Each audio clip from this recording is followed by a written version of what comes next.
everyone. Welcome to our event tonight. Hi, David. Hi, Sherry. How are you doing today? Okay, I think we can go ahead and get started. Wanted to welcome everybody to our Ideathon. This is the first time that we're bringing the Tech Impact program to our greater PIM community outside of our regular program since the launch of the Tech Impact. I, since the launch of the Tech Impact program back in 2021. And so we're really, really excited to have some notable guests join us today, who I will be introducing shortly. But before we get started, we want to hear from you. So please put in the chat box where you're tuning in from and which SDG goal you are really passionate about. So my name is Melody. I'm the program director here at PIM. I am tuning in from Taipei, Taiwan, and the SDG goal that I'm really passionate about would be number 4, quality education. I have been really blessed to have grown up and worked in a lot of different places around the world. So by um, experiencing different education around the world, I realized that it's very different. And so this is something that I am really passionate about. Julia, how about you? Julia is one of our mentors. Hi, everybody. Nice to meet you. Yeah, my name is Julia and I come from Rome and I'm an entrepreneur and I'm really passionate about number 5, gender equality. Because I would expand it actually to general equality for all, not only gender equality. Because I think only when everybody's voice can be heard, then communities can grow really resilient, stronger, and that's where innovation comes from. So, yeah, that will be my SDG. Amazing. Okay, let's see what we have in the chat box. So we have Tanvi tuning in from India. And Tanvi, you're interested in SDG 3. Do you want to open up your mic and share with us a little bit about how and why you're passionate about SDG 3? Hello, I hope I'm audible. Yes. Yeah, I think SDG 3, obviously, I'm a pharmacy student and I've taken part in so many hackathons, and we conduct so many literacy programs with my university for, the general community. So I'm very passionate about SDG 3, about good health and well-being. Oh, amazing. Great. And I see another SDG 3. We have Dylan tuning in from Japan, which is our neighbor. Do you want to tell us a little bit about SDG 3? And Eon as well in Ireland. Yeah. So, I guess when I was taking part in the previous competition, that was one of the focuses was SDG 3. So I did like a lot of, I guess, research into it and just providing people with, good means to health and having a good quality of life, I think is like a very vital thing. So I'm very passionate about that. Perfect. Great. Well, we're looking forward to learning more about what you guys did in the competition later on. So before I hand it over to Anaphero later on, I do want to share with you all a little bit about PIM. PIM is also known as Purpose in Motion, and we're a global organization dedicated to empowering social entrepreneurs to foster innovation for social change. So we've been around for over a decade now, and over the past 10 years, we've impacted over 15,000 social entrepreneurs across 117 countries. And our work has been recognized by World Economic Forum, Forbes 30 Under 30, Bill and Melinda Gates Foundation, Rockefeller Brothers Fund, UNDP, and Huawei's Seeds for the Future, and many more. So over here, as you can see, we have a map of the world, and the points in pink are all of the areas in which PIM has made an impact over the past decade. So as I stated before, we've reached over 15,000 youth and entrepreneurs around 117 plus countries, and we have over 200 community partners. And over the past decade, we've also fundraised over $1 million and given it back to support impact projects. So why you guys are all here today? It's for the Tech Impact program. This is usually a week-long program where we have our mentors guide students to develop an idea that solves a social or environmental problem related to the SDGs. And that's why we started off the icebreaker with SDG. And the goal is that over a course of a week, students learn how to identify and articulate an issue, strategize together with a team between 4 to 8 members, and come up with a unique idea to use technology to solve the social or environmental problem that they addressed in the very beginning. And at the very end, they usually pitch a 4 minute pitch to a panel of judges for the opportunity to win some prizes as well as some funding. And so today we're giving you a little snippet of this because we have our PIM mentors here. We have a panel of judges who happen to be one of our Tech for Good alumni teams, and you have the opportunity to pitch in front of them today. So for today's agenda, we're really excited to have our 2024 Tech for Good Global Competition bronze winner and People's Choice Award winner, Anaphero, join us to share a little bit about their journey through Tech for Good. They will be sharing with you the solution that they tried to solve during the Tech for Good journey, and that will be the problem in which you will all be finding a solution for under the guidance of our mentors in the breakout room later today. You will each be given 4 minutes to then pitch your solution to our panel of judges who are the co-founders of Anaphero. There'll be Q&A, and at the very end, one team will be awarded Best Idea, and we have a lot of prizes prepared.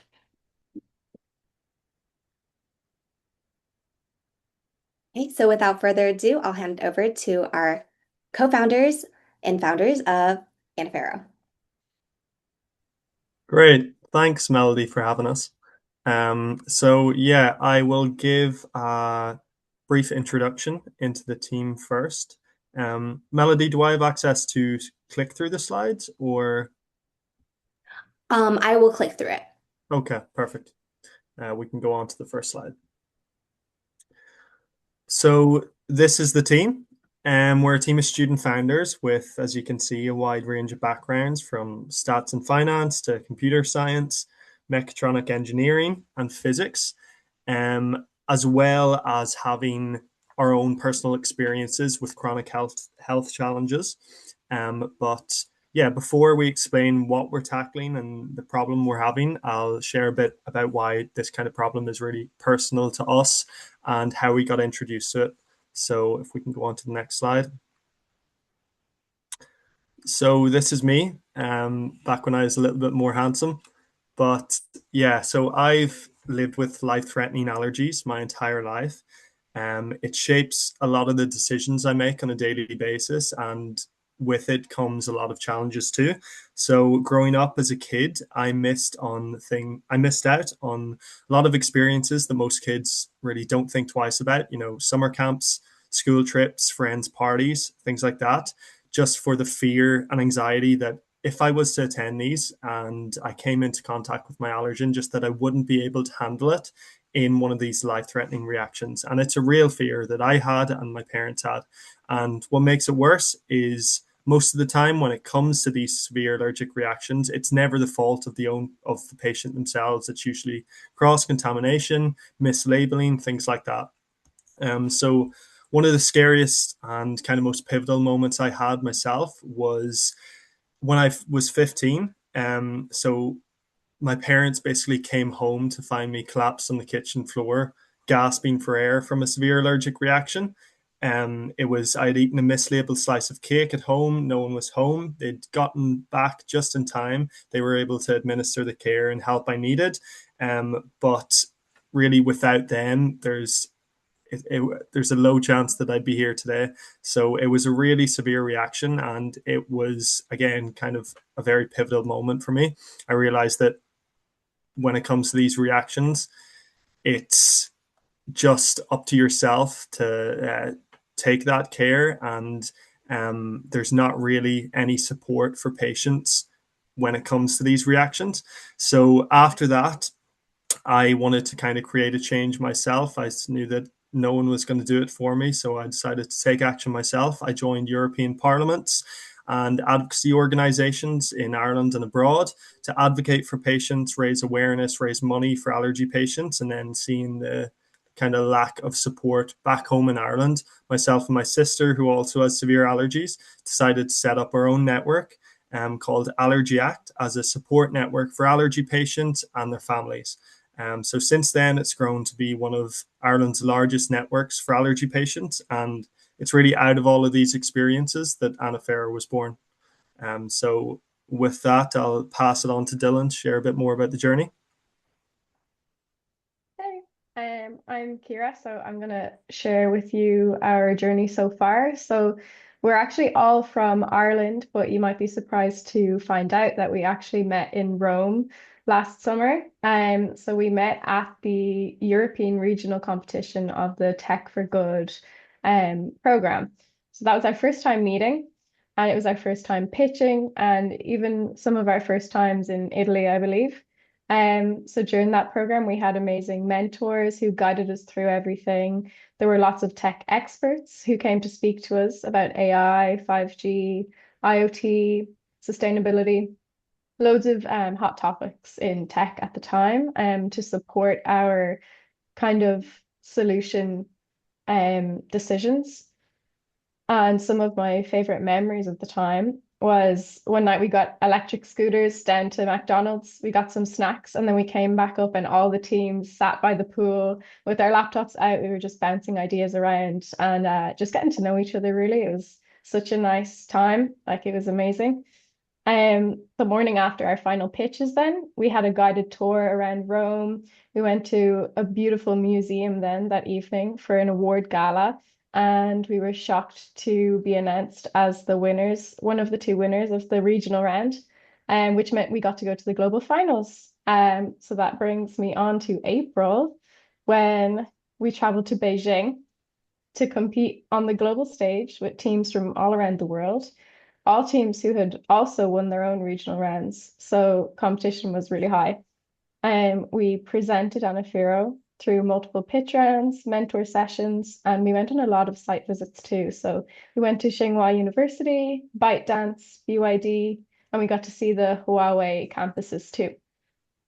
And the global final was in Shenzhen, and we found out that we had won 2 of the 4 available awards, which was just amazing. Such an honor to be representing Anaphero and also Ireland as well on a global stage. And it's just an experience that we'll never forget. We celebrated with dinner and also karaoke, which was another highlight of our experience. Part of the prize then was that we got to continue this journey. So we traveled to Hangzhou and Shanghai, where we visited these amazing cultural and tourist sites. We got to go on a boat ride on the West Lake. We went and walked through the Yew Gardens, and we got to look down on the Bund from the Shanghai Tower, which is much taller than you'd ever expect to be. So that was a tough return to reality then when the trip ended and we all went back to our final year exams. But the story doesn't end there. So after our exams finished in May, we pitched every single week for 6 weeks, and the hard work paid off. So we got selected for the Hult Prize Global Accelerator, which placed Anaphero in the top 20 teams of 15,000 globally. We spent 5 weeks living in a castle just outside London. We lived with mentors, other teams, experts, and investors who all helped to develop our startup in this crazy, like, fast-paced environment. But it was super supportive. It was really, really nice.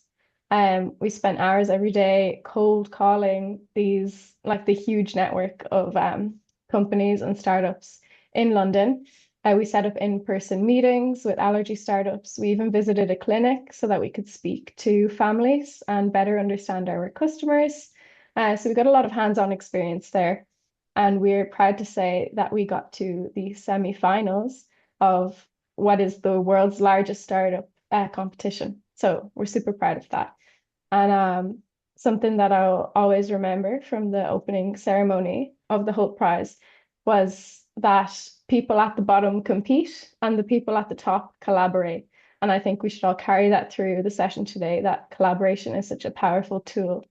And on that note, I will pass you on to Owen, who's going to tell you a little bit about our key learnings. Thank you, Kira. So yeah, I'm Owen. And throughout this experience, we've had so many great learnings. It's really, really pushed us forward. But I think a few of the main key parts, firstly, just the problem versus kind of the solution. So many people can just jump straight into the building the moment they get an idea, and that can be exciting. And that's what people like doing. We like building. But the first idea is usually not the right one. You can find and you can make a fantastic solution. It can be great, but if it doesn't solve any problems, it won't help anyone. So the best businesses and startups will fundamentally come from talking to the people who actually have this problem. And then you build on top of that.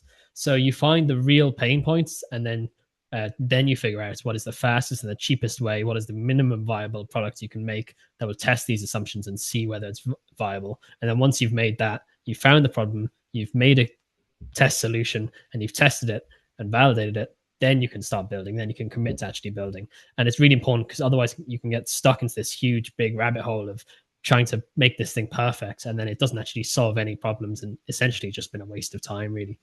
Another important thing is how audiences and judges will be hearing dozens of pitches back to back. They will likely only remember one or two key moments from each pitch. So your idea is kind of to control these moments and make them as numerous as possible, really. So the easiest way of doing that is through a story. As humans, we're kind of built to be like storytellers, story listeners. It's really by adding emotion to it, you can really make it memorable and easy to recite. And for the judge to then talk to other judges, they will remember it much more, because they can then think of a story in their head. So you really want to, it can really be really successful if you build around this idea of having a story that flows. You can, a great pitch can do this by having a person, you can show one of the people in the previous point where they have the problem, and you can show how it helps them and the benefit they derive from it, and the frustration they feel when they don't have access to your solution. And then finally, just how important networking is. We met so many insanely successful people in the last year taking part in these accelerators and building Anaphero. They've been so helpful. There's so many things where they'd mention something and we'd be like, oh my God, of course. Why didn't we think of that? Like, because they just have this experience. They've been in this business for much longer than we have. So it's really important to make use of that. They have years of experience. You want to build off that. So a strong network really opens doors you don't know existed. It gets you introductions, partnerships, early investors, and so on. It's just fantastic. There's always an element of luck in building a successful startup. You can kind of tilt the scales a little bit by just having as many people as possible behind you and being able to build off of them and use them to your advantage. So those are kind of the key learnings, I suppose.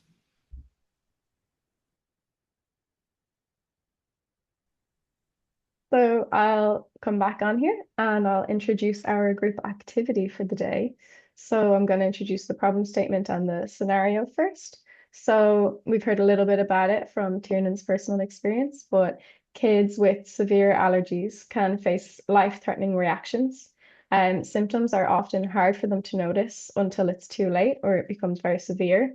And parents worry when they can't be with their children, and then the teachers and caregivers that they're left in the care of sometimes hesitate in using the life-saving medication because they're not certain, or they're scared that maybe it'll have a bad outcome. So I'll talk you through a scenario here with Lucy. So Lucy is 6 years old and she's on a field trip with her daycare. She unknowingly eats a snack that contains her allergen. At first, she feels a bit unwell, but she's too excited by the activities to recognize it. The caregivers are supervising a lot of kids. Nobody notices until Lucy starts having extreme symptoms of wheezing and complains that her chest is very tight. A caregiver hesitates to use the EpiPen, fearing that they might be wrong. Precious minutes pass and her symptoms worsen. She collapses, and reluctantly they administer the EpiPen. Lucy's rushed to hospital, and the doctors tell her parents that any longer without the EpiPen and she would likely have died. Her parents are terrified, unable to leave her at daycare again, and they're missing a lot of work as a result. Lucy becomes anxious about participating in future trips and daycare activities. So then we'll move on, and I'll tell you a little bit about your challenge today. So the challenge today is to come up with a tech solution to Lucy's challenge.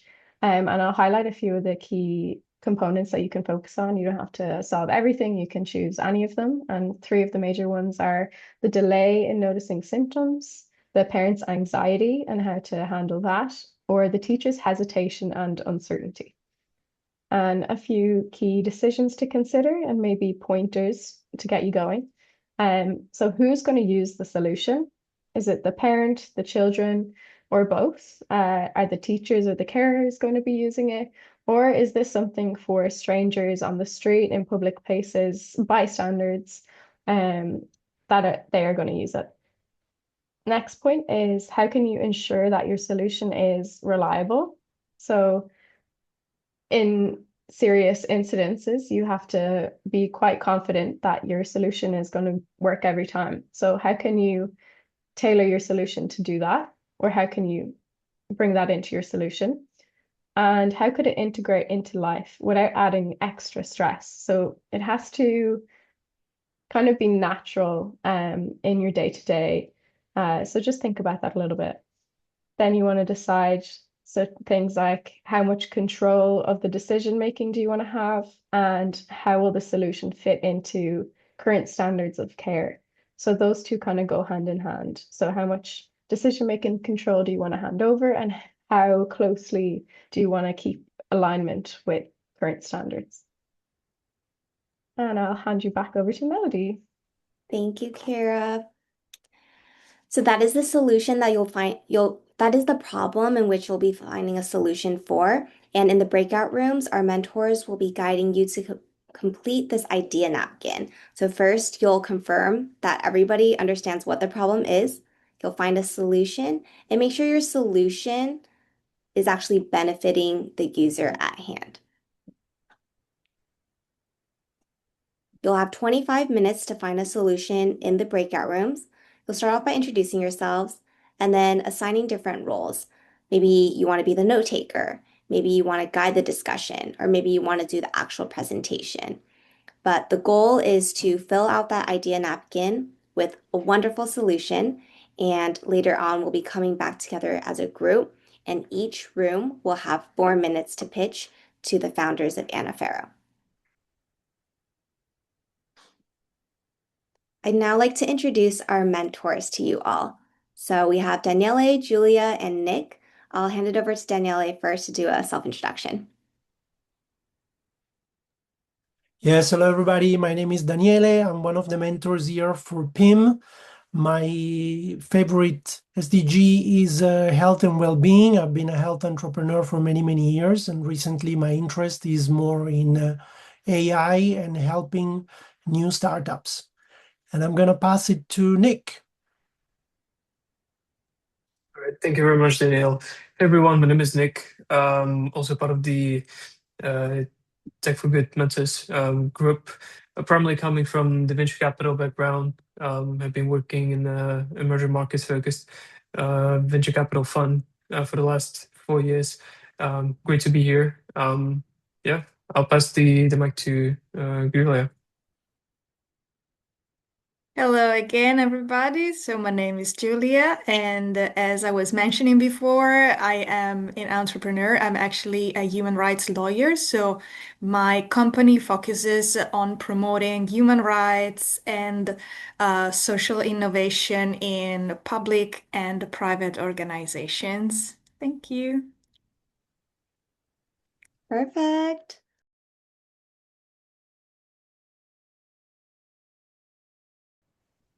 Okay, so we'll start off with Daniele's room, and your group has 4 minutes to pitch, and afterwards, Anaphero can ask your team one question to respond to. So who from your room will be presenting? So Daniele and Abdullah, how were the conversations in the room? I will let Abdul share. Oh, yeah, it was great. So we come up with a, a great idea how to solve this problem of that kid Lucy. So who had some how can I do that? Allergic by eating some food, so she doesn't know she walked away from her parents, and yeah, You were great. Yeah, great conversation. Great. And where are you tuning in from? Uh, Me, I'm from where I'm from. I'm coming from. From where? Oh, I'm from Mali. Madi? Yeah, Mali, West Africa. Mali. Oh, Yeah. okay. Very cool. Okay, it looks like the pitch is up. So Divya, if you could put up the timer, that'd be great.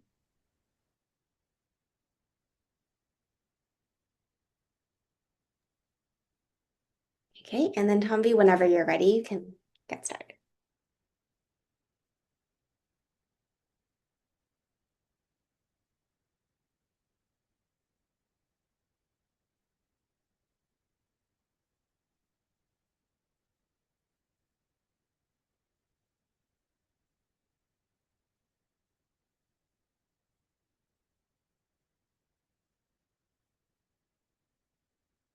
Is the screen visible now? Yes. Yes. Okay.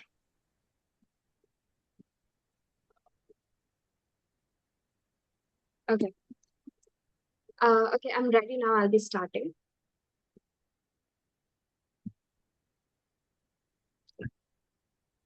Have you ever wondered about missing an early sign of an allergic reaction for a child? And this was the case which was given to us today as well. Imagine as a parent the anxiety of having an issue like this come up when you're working, or you're working as a teacher and knowingly in an instant a student needs your help because they're having an allergic reaction. I'm very excited to present a solution that we have worked for today on handling allergic reactions, specifically in cases where the child is not um, in their parents' supervision or is in a scenario where they're in a schooling system. So we've come up with a continuous monitoring system which would help identify any allergic reaction. First, let's see what the real challenge here we face. Parents always are in a constant anxiety and they're worried always about missing a particular symptom, the delay between the delay when an allergic reaction would start and when would someone notice it.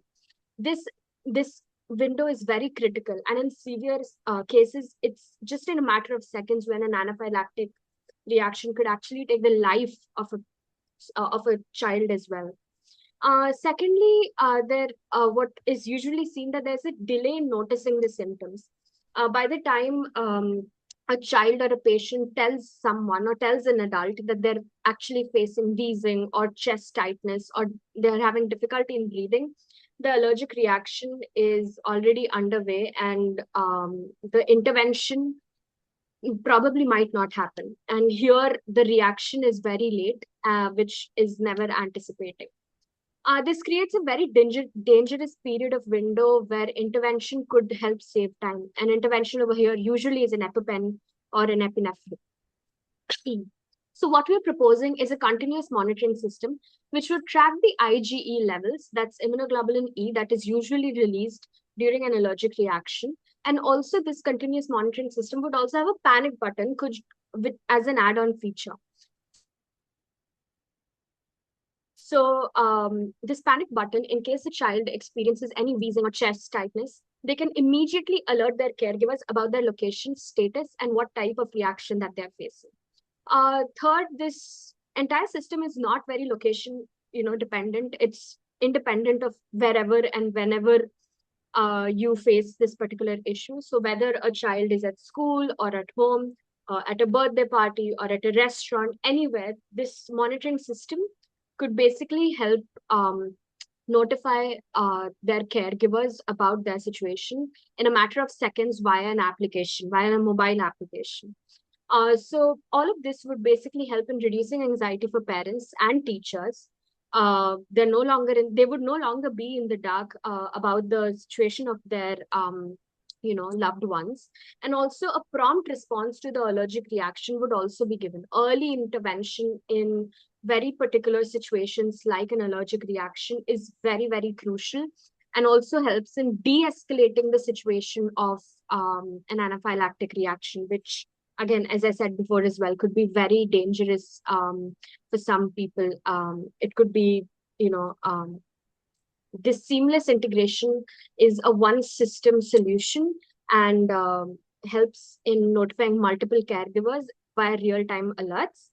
And allergies shouldn't be a source of fear, but also for instant alerts, this solution is what we are proposing. Thank you. Perfect. Thank you, Tombi. I'll now hand it over to Anaphero for any questions that you may have for the team.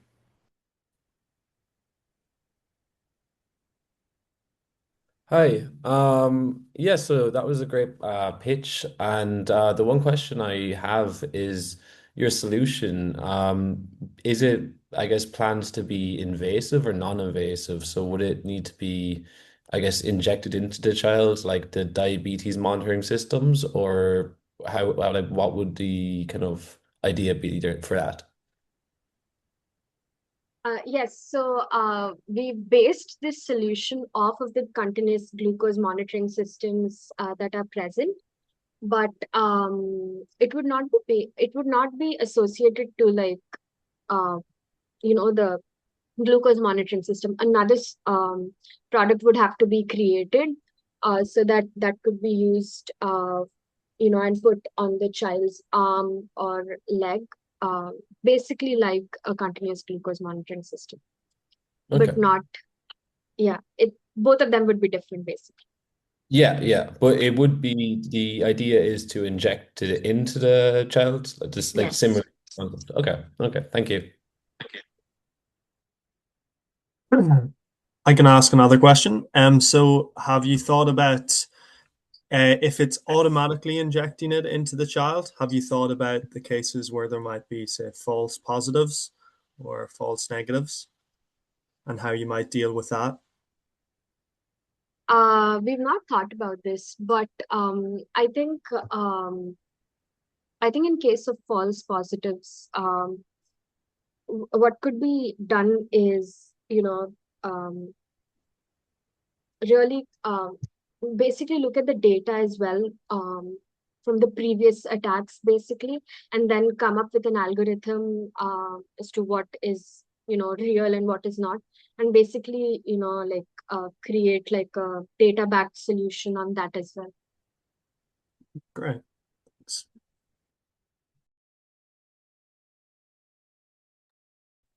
Well done, well done. All right, I'll pass it on to Nick and Julia's team. Who from your team will be presenting? That will be Jada Howard. Hi. We don't have anything to share, so the time can start. Okay. So in the scenario that we were given, it talks about Lucy having an allergic reaction, and she's not really saying anything about it because she's just so excited, having so much fun. And the caregiver is kind of questioning, oh, like, should Lucy get the EpiPen or not? And then, but by the time she does get it, she's fine. But the parents are left kind of anxious about letting her return to the daycare because they're like, what if it happens again? What if she doesn't get an EpiPen in time? It's really stressing them out, and they're gonna have to miss work to take care of her. And that's just not really ideal. It's a thing that happens to a lot of parents. Like a lot of parents, when they leave their kids at school, at daycare, they do wonder if their child is going to be safe, right? So the solution that we have is basically to have a Fitbit that's usually used for sports, like people who run a lot. Fitbits usually track like heart rates, how much they're breathing, things like that. So we would have that, but for kids, basically. So a kid would be able to wear it, and it would basically track if their body is going through like any harsh change. And it would alert the parent on an app that would just tell the parent, oh, like your child is experiencing like a spike in their heart rate, in their heartbeat, breathing is a little slow right now. Please check on your child, things like that. And then from that, the notifications would be reliable, of course, because it would be like kind of connected like a Fitbit. I haven't heard Fitbits giving inaccurate um, notifications to people. And the design for it, it would be colorful and just kind of fun because if we wanted to stay on a child and not have them just take it off, it's gonna have to be something that they want on. So it should be colorful and fun, like maybe like flower printed or like have a Spider-Man type print, something that the kids would want to keep on, right? And they could wear it at school or at home, wherever the case may be. And the benefit to the users would be one for the kids, they will be safe. They will be kept safe. They probably won't really know what's going on, but their parents, the anxiety will definitely decrease because they will have the app and they know that the Fitbit is on. And also it would kind of tell them if the kid were to take off the Fitbit because it would just like kind of go to like zero. So then like something's wrong, like there are no vitals anymore. So you can alert whoever is around the child and just tell them, hey, can you check if the child has on, this device because we're not picking up anything right now. And I just think that would just help everyone overall in the scenario. Yeah, that's it.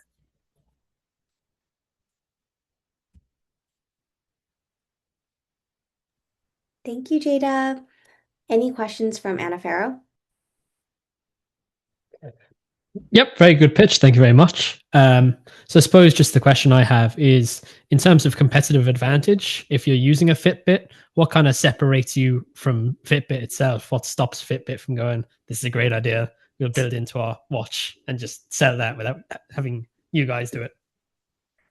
Well, I'm thinking this one is just strictly for children. It'll just have things that are just strictly for children alone. Like that's it. It's not for if you're going for a jog, if you're going for a run, you're swimming. It's just for kids. Keeping the design simply for kids. It's attached to the app. It's just like that. It's simply just for kids, for parents to monitor vitals, to check allergens, like anything like that. That's it. Perfect. Thank you very much. And sorry, I have just one more follow-up question. Since it's directly targeted towards children, do you reckon you might come into any GDPR issues because you're monitoring, maybe even storing the children's data? Is that something you'd I guess see that might cause issues in the future? I think as long as we stay in line with the GDPR, I don't think it will cause any issues. Okay, that's perfect. Thank you. I'll ask one more question. Great pitch, by the way. Is it the notification? Is it just going to the parent? Is there anyone else that the notification is going to? I was thinking about that because I'm not sure how much you would want to give the caregiver on like your child's health. So I think it could go just to the parent, and if anything, the parent can contact the caregiver so that the caregiver doesn't have like this unlimited access to your child's like health history. Okay, great, thanks. Beautiful. Congratulations to both teams on your amazing pitch. We'll now send Anna Farrow into your own room to deliberate and decide which team has the best idea.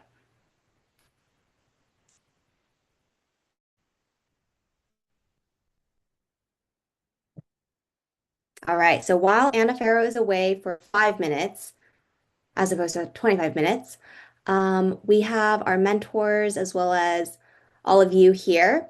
So, do you guys have any questions for us about the Tech Impact Program or any questions about experiential learning, the case study for today, the idea napkin, anything?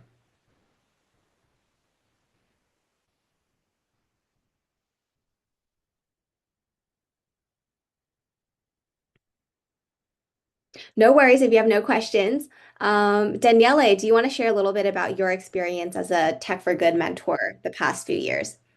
Yes, of course. Hello, everybody. I was lucky that I was in Rome with the Anaphero team.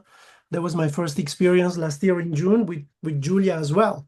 And then couple of times in Shenzhen with the Southern Africa cohort, as well as the Asia Pacific cohort. And then with the global competition stage in Beijing and Shenzhen in the earlier part of this year. It's always great to see like so much talent, so many great ideas being put forward, especially when this solving real problems like what we're trying to do tonight, problems affecting health or the environment or all these worthy causes that is so important to focus on and put our brain power towards finding some solutions. So thank you everybody for coming tonight, and I hope we do more of these in the future as well.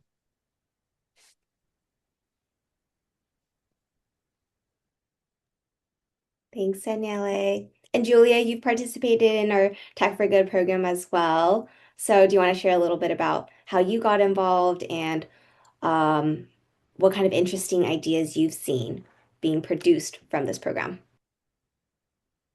So, yeah, it was, I think, like a life-changing experience for everybody who managed to participate, who had the luck to participate. And for the students, of course, I just imagine how like wonderful it could have been if I could participate in that kind of event when I was a student. So I'm not sure I would have been so creative and innovative as they had, but I would have loved it for sure.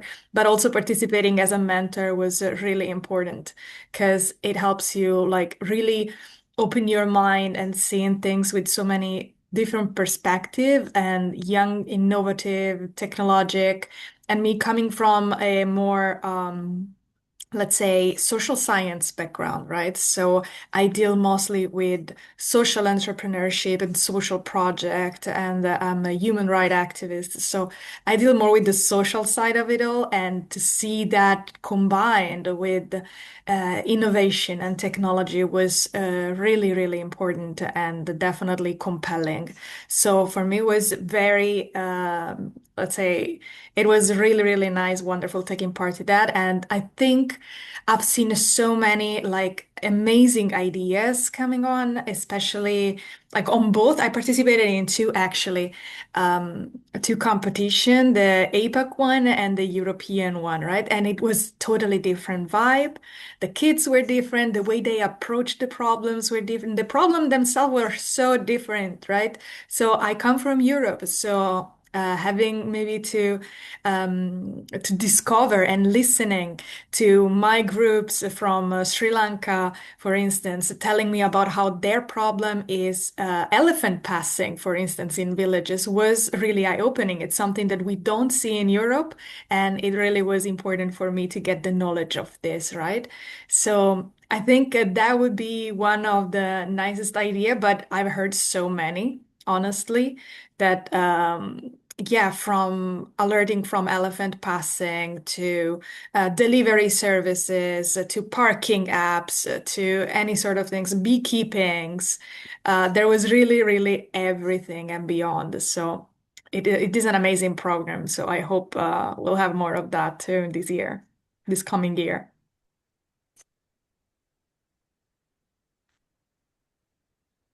Welcome back, Anaphero. Hopefully your deliberation was good. So I'll go ahead and share my screen. And I'm sure all of our participants are very eager to see how the team actually addressed the problem that they shared in the beginning. So I'll hand it over to Anaphero. Hey, thanks, Melody. Yeah, so we're just going to go through our solution. So we'll start on the next slide, please.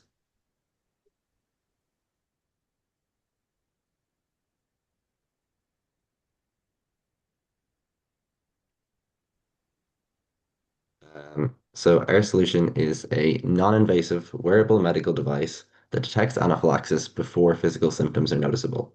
It's a class 2A device that monitors key biomarkers involved in the onset of anaphylaxis, such as heart rate, blood oxygen saturation, and crucially, blood pressure. and that's the primary biomarker of anaphylactic shock. And these are specifically chosen as they're detectable within 60 seconds of ingestion of the allergen. The wearable is paired with a mobile app for parents and caregivers, which provides real-time alerts, the child's exact location, and direct contact to emergency services in the event of a reaction. An AI model analyzes the biomarkers in real time and determines if the child is showing symptoms of anaphylaxis. This is trained on data from previous reactions. And on detection of the symptoms, the wearable instructs the child to find the nearest caregiver, and an alert is sent to the app to notify the parents and the on-site caregiver. Whereas many wrist wearables require Bluetooth connection to a phone, our device uses 5G connectivity, which ensures rapid response times as well as bypassing the need for the child to have their own mobile device. And so on the next slide, just to go back to our previous scenario, what would happen if Anaphero was on the scene?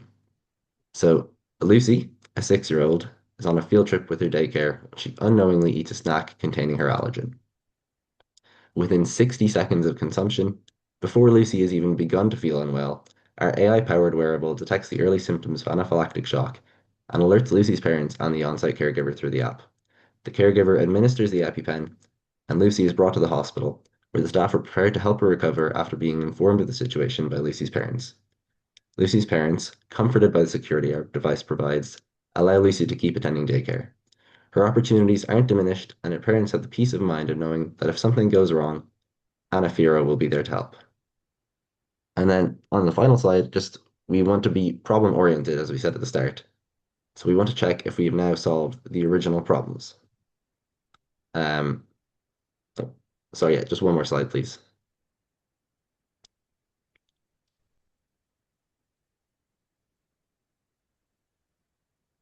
Thank you. And so we have the delay in noticing symptoms, the parent's anxiety, and the teacher's hesitation. Yeah, problem solving. So the wearable cuts the detection time from between 5 minutes and an hour to just 1 minute. When every second counts, these extra minutes can significantly reduce the risk of death and long-term complications. Parents are instantly alerted once their child shows symptoms of anaphylaxis, easing their anxiety and improving the quality of life for both the parent and the child. And the medically certified technology removes the caregiver's uncertainty, stopping any further delay in the administration of the EpiPen. So yeah, that's our solution. I think there's a Q&A now.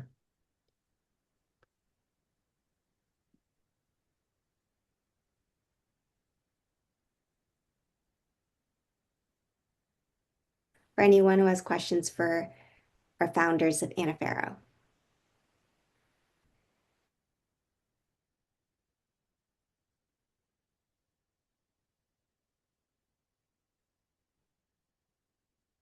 Sounds like everyone is really excited to see who the winner is.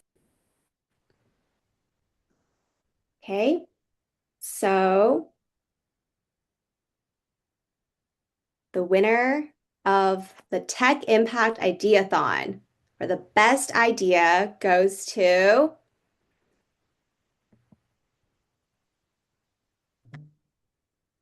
Jada and Joseph from Team Nick and Julia. And so each of you will be receiving the certificate following this session. And the winner's package includes everything that you see on screen over here. But for everyone who joined our session today, you also get what is highlighted in pink. So Divya will now be sending our winners into a breakout room with Leslie so you can be informed on how you can get the winner's prize.